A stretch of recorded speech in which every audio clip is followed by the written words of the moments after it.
Gracias por seguir con nosotros en Uno más Uno en este balance económico 2023. Ustedes esbozaron muy bien todo el tema del crecimiento de la economía, que la economía dominicana este año va a tener un crecimiento por debajo incluso de su crecimiento potencial. Un crecimiento, como decía el gobernador del Banco Central, cercano al 2.5. Ahora, hay causas de esa ralentización, vamos a decir, o ese crecimiento menor del PIB, del Producto Interno Bruto. Entonces, yo quisiera saber, ¿cuáles son las causas que ustedes consideran que por la cual la economía dominicana va a terminar con ese nivel de crecimiento? ¿Una política monetaria restrictiva o una política fiscal que quizás debió ser mucho más activa? ¿O un entorno internacional que ha afectado mucho el comportamiento de la actividad económica? Vamos a comenzar con Henry. Sí, vamos a comenzar con Henry. Bueno, perfecto. Vamos a cambiar un poco. Mira, no, claramente las medidas que tuvo que tomar el Banco Central, al igual que probablemente todos los bancos centrales serios alrededor del mundo, es hacerle frente a la inflación.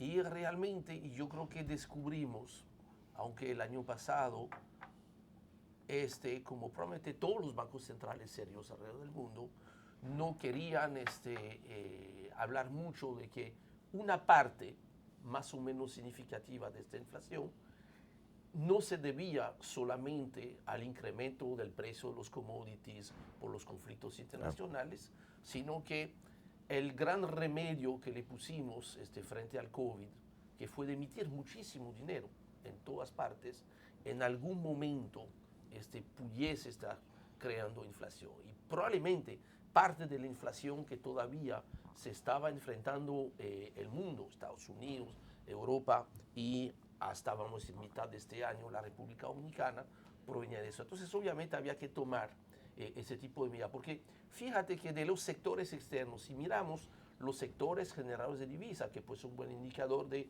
qué tan duro nos ha tocado la parte externa, realmente este año vamos a cerrar por encima, por primera vez, por encima de 40.000 millones de dólares. Y de todos los sectores generadores de divisa, uno solo va a estar con desempeño negativo, que son las exportaciones nacionales. Y principalmente por dos razones. La baja de la producción de oro y dos, las dificultades en Haití, que efectivamente eso ha afectado, porque todo lo demás sectores de divisas, que sea remesa, que sea exportaciones de zona franca, que ya llevan 6 meses consecutivos creciendo, que sea turismo y inversión extranjera, que va a cerrar un nivel récord, te muestran que realmente el impacto externo no ha sido tanto en el caso de República Dominicana, sino que han sido una serie de medidas que había que tomar y que principalmente afectó el principal sector de la economía dominicana, que es el sector de la construcción. El sector de la construcción pesa entre 15 y 20% del PIB. Si tú tienes un sector de la construcción que tiene PIB negativo durante casi 4 trimestres consecutivos, es muy difícil que la economía crezca, porque además el sector de la construcción tiene encadenamiento, tiene un efecto multiplicador a otros sectores. Por eso que con esas medidas que se habían tomado de subir tasa de interés, de restringir liquidez por lo menos hasta el segundo trimestre, era muy difícil tener crecimiento. Y la República Dominicana es uno de los países que durante la crisis del COVID más estuvo emitiendo liquidez, casi 4.5% del PIB. Eso es uno de los países que más había emitido, que también por eso que era uno de los países que más había crecido y más rápidamente se había recuperado del COVID. Pero eso se paga con inflación. Daniel, la economía dominicana, como hemos indicado, va a crecer menos, pero la inflación ha disminuido. ¿Se puede decir, como dicen los economistas, que la economía dominicana ha tenido o tendrá este año un aterrizaje suave? Mira, a mí me gusta una frase que usamos los economistas, que es ceteris paribus. Okay. Suponiendo, ceteris paribus, suponemos de nosotros, mucho los económicos. Suponiendo que todos estamos iguales, ¿por qué estamos creciendo menos que otros países? Claro. O sea, tan sencillo como eso. O sea, hay un elemento de carácter interno que, como estaba diciendo Henry, impactó a la República Dominicana. Ahora, obviamente, que uno puede pensar hacia futuro. Si con el COVID se emitieron 125,000 y solo en estos 5 o 6 meses se han emitido 150,000, habría que pensar qué va a pasar el año que viene. Porque vamos a estar claros, o sea, si el impacto fue como resultado de las emisiones del Banco Central, de la facilidad de liquidez, y ahora estamos en 125,000, el Banco Central ya ha emitido 150,000. Claro.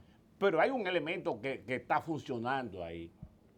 Yo creo que hay un cierto nivel de elasticidad en los ingresos, inelasticidad en los ingresos del gobierno, lo que implica que no tenga mucho espacio. Fíjate lo siguiente, por ejemplo, estamos hablando de la construcción.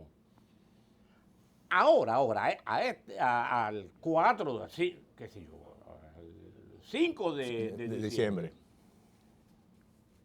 la ejecución de capital andaba por el orden de menos del 70%, 60 y pico por ciento. Y tú puedes decir, obviamente, porque esas operaciones pocas transparentes que aquí se hacen en la República Dominicana, vamos a terminar con el 100% en 20 días. Perdón, Daniel, para que tú sigas en esa misma línea, ¿por qué se está ejecutando poco la inversión? Tú, que con tu experiencia, obviamente en el Ministerio de Hacienda, ¿por qué la ejecución, el gobierno tiene problemas en ejecutar proyectos? Mira, yo sí. Teniendo recursos, según dice.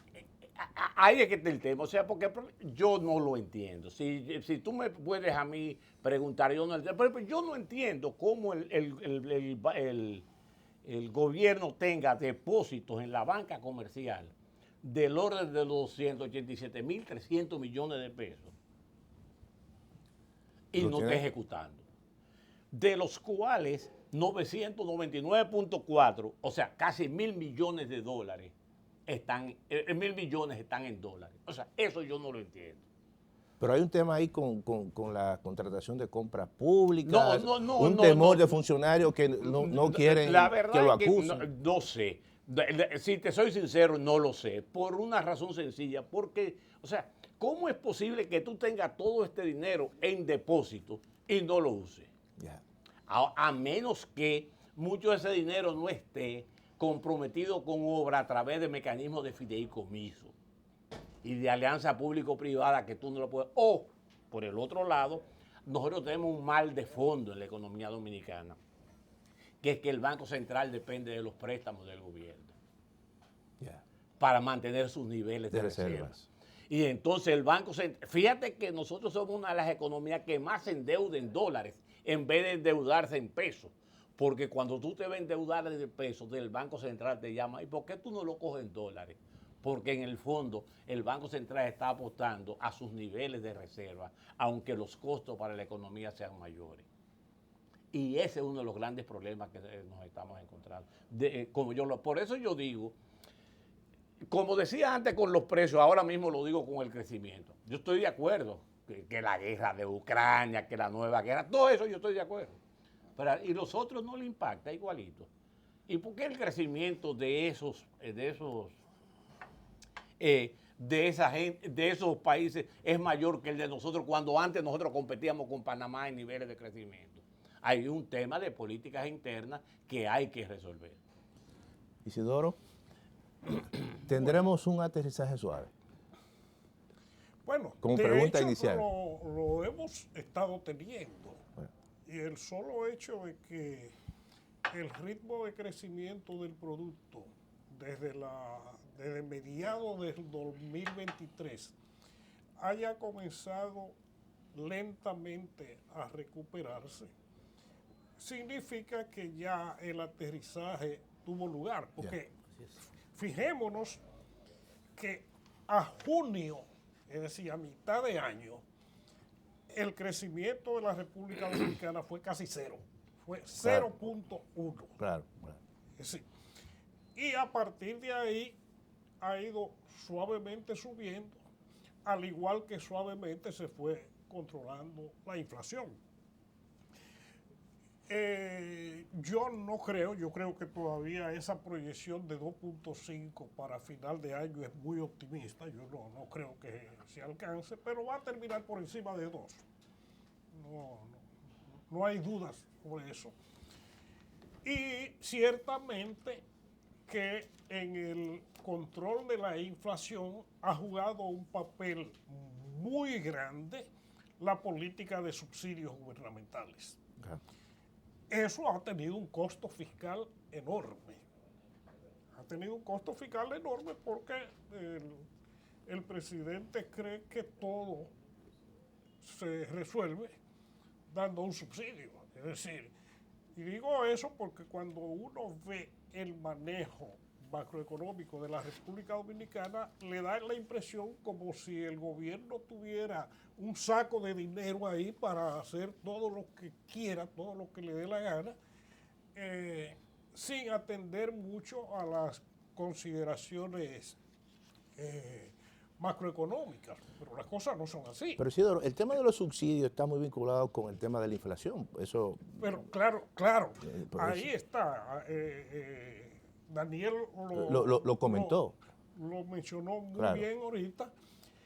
Si no se hubiera mantenido por tanto tiempo fijo el precio de los combustibles, entonces la tasa de inflación sería bastante más alta porque las demás cosas han subido más.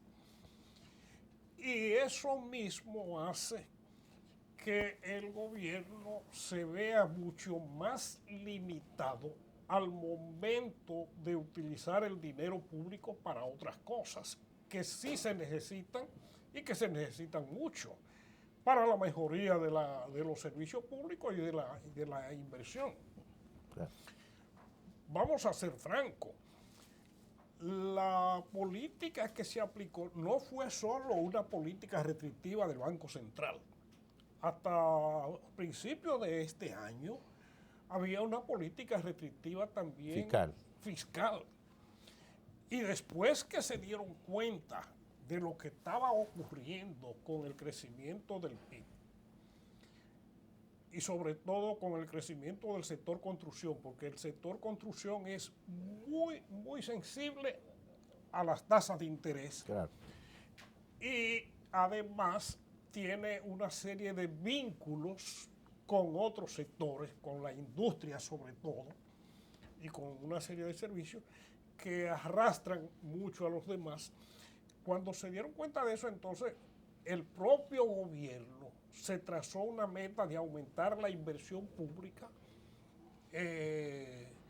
bastante más ambiciosa que la que habían mantenido hasta ese momento.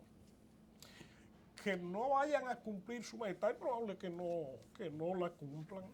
Y en eso juegan papel muchísimas cosas. Yo sí creo que todas las reglas que se dispusieron orientadas a lograr un manejo más transparente de los recursos públicos, de las compras y contrataciones, que tienen un gran mérito en el sentido de ayudar a controlar la corrupción, pero también tienen un problema de que se constituyen en una barrera enorme al dinamismo de las actividades, de todo lo que sean las actividades públicas, porque lo hacen todo pesado, lento. Y eso tiene que haber jugado un papel importante en eso que dice Daniel, de dinero que está ahí disponible para eso, pero que no se ha podido usar o que se ha usado mucho menos de lo que uno supondría que debía ocurrir. Sí, o por lo menos especialmente hasta el año pasado, ¿verdad? Que se veía una dificultad, ¿no?, por parte de las autoridades en ejecutar presupuestos, especialmente de la organización capital. Este año un poquito diferente, de enero a octubre, si comparamos con enero a octubre del año pasado, ya el gasto de capital, la ejecución está un 37% por encima del año pasado, lo cual ya es O sea, la ejecución. Sí, ¿no? la ejecución del gasto de capital. Ahora, cuando se habló del sector de la construcción, que efectivamente, mira, siempre se hablaba, mira, desde el Estado, como los tiempos de Balaguer, se pone mucho dinero en la construcción. En aquellos tiempos, efectivamente, el peso de la inversión pública era muy alto. Era muy alto. Hoy en día, cálculos mencionan que hoy en día la parte de la inversión pública en construcción representa apenas el 30%. ¿Y la privada? Es el 70%. Por eso que, mira, por más que tú hagas una inversión importante desde el Estado de construcción, no va a ser suficiente si la construcción privada no arranca. Y efectivamente, durante el primer semestre, no solamente por tema de la tasa de interés, sino porque los insumos, los precios de los insumos principales, varilla, blocks, funda de cemento, pintura, madera, no habían empezado a bajar. Es en los últimos 3 o 4 meses que se está empezando a ver un poco de baja, pero sobre niveles todavía muy altos. Por eso que ha sido muy difícil una recuperación más rápida del sector de la construcción. Eso es probablemente uno de los sectores que pudiese jalar mucho a la economía el año que viene, y también el hecho de que, veamos, noviembre, diciembre de este año debería ser más fácil crecer, porque nos vamos a comparar con noviembre y diciembre del año pasado, que habían sido los 2 meses de menor crecimiento. Que eso también ha sido un parámetro que cuando nos comparamos con los demás países, claro, recuerden que República Dominicana, hasta el final del año pasado, era la economía de mayor crecimiento entre 2018 y 2022 en toda la región, con ese resultado de 2.5, si sea 2.5, va a estar muy cerca del primer lugar. Creo que solamente Guatemala va a estar con un crecimiento un poco superior si nos medimos del 2018 al 2023, para no mezclar el tema del COVID que falsea las comparaciones. Hay dos temas importantes para que ustedes lo puedan tratar así, comenzando con Daniel. Daniel, el tema de la deuda. Se dice mucho que este gobierno ha tomado mucho dinero prestado. Y otro tema es el tema haitiano, el impacto del cierre de la frontera, el impacto económico. ¿Cómo tú ves esa situación? Mira, sobre el tema de la deuda, yo debo señalar lo siguiente. Recuerda cuando llegaron estas autoridades del gobierno del 20 y un poco en el 21, entendieron que los mercados iban a estar cerrados y tomaron la decisión, me parece que correcta, yo lo hubiese tomado igualita, de sobreendeudarse. Fue el único propósito fundamental de tener un colchón de ingresos. No, eso no. Y con la incertidumbre que había. Lo que pasa es que a eso se ha ido manteniendo el nivel de crecimiento del nivel de la deuda. Y eso, impulsado también por un Banco Central deseoso de muchos dólares. Porque vamos a estar claros, o sea, un Banco Central deseoso de muchos dólares genera un crecimiento inusitado del nivel de endeudamiento. ¿Qué es lo que es peor? Y es lo que yo llamo la atención, a que el gobierno tiene dinero. O sea, se está endeudando cuando tiene depósitos suficientes como para dejar de endeudarse por un periodo de tiempo. O sea, esos depósitos, la verdad es que todavía yo no entiendo cómo el gobierno lo mantiene ahí. No, o sea, alguien me lo tendría que explicar con palitos, con palitos, diciéndome, mira, esto es por esto y esto, porque la verdad es que cuando tú has pasado de un nivel de depósito que había en el 20 a los niveles de depósito del gobierno que hay ahora, entonces yo pienso que el gobierno se ha sobreendeudado, porque además hay otra deuda que está corriendo, que es la del Banco Central. Esa deuda del Banco Central, cuando tú ves la deuda política, la consolidada. ¿Qué solución tendrá la deuda del Banco Central? Yo creo que es un tema que deberíamos discutir. Yo en un principio creo que esa deuda debe pasar al gobierno a partir de una reforma fiscal que pueda compensar eso, o sea, ese dinero, y tirar bonos a muy largo plazo, de manera tal de que el impacto no sea tan significativo y que el Banco Central se ocupe nada más que a su política monetaria para controlar los niveles de inflación. Pero eso es por un lado lo que tiene que ver con la deuda. Por el otro lado, en lo que tiene que ver con Haití. Rápidamente, que tenemos que hacer. Sí, con lo de Haití, un gran error. Fue un gran error el cierre de Haití. Una cosa no tiene que ver con otra. O sea, vamos a estar claros, una cosa es lo que todos hemos defendido, que Haití no debió haber tomado de manera unilateral la construcción de ese canal, y otra cosa fue el cierre de la frontera y, como ha dicho Henry, lo que ha impactado significativamente el tema de las exportaciones dominicanas, que se han deprimido por eso. Bien, vamos a hacer una pausa y regresamos.